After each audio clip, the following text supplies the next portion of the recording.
আজ যে রেসিপিটা তোমাদের সাথে শেয়ার করতে চলেছি সেই রেসিপিটার নাম চিংড়ির ঝোল। বা তোমরা যদি পুরো রেসিপিটা দেখে কোনো নাম দিতে চাও তাহলে সেটা কিন্তু আমাদের অবশ্যই কমেন্টের মাধ্যমে জানাবে। এই রেসিপিটা কিন্তু তোমরা সেই গ্রীষ্ম বর্ষা 12 মাসই খেতে পারো, বিশেষ করে গরমকালের জন্য তো আরও ভালো। তাহলে আসো দেখে নিই। প্রথমেই এখানে আমরা কেটে রেখেছিলাম বেগুন, আলু, ঝিঙে, ডাঁটা আর কুমড়োর ডগা। তার পাশাপাশি এখানে চিংড়ি মাছটাকে বেশ ভালো রকমভাবে ধুয়ে পরিষ্কার করে নিয়ে আমরা পরিমাণ মতো নুন আর হলুদ দিয়ে ম্যারিনেশনটা সেরে নেব।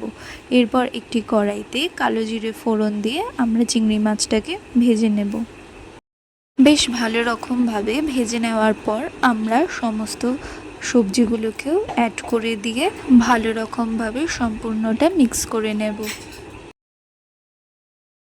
দিয়ে দিচ্ছি আবারও কিছুটা স্বাদ মতো নুন আর পরিমাণ মতো হলুদ আর লঙ্কা গুঁড়ো দিয়ে 5 মিনিট মতো ঢেকে রেখে ঢাকনা তুলে স্বাদ মতো চিনি আর সব শেষে রাঁধুনি বাটা অ্যাড করে দিয়ে আমাদের আজকের এই রেসিপি পরিবেশন করব, যা কিনা খুব সুস্বাদু আর খুব কম সময়ের মধ্যেই তৈরি করে নিতে পারবেন।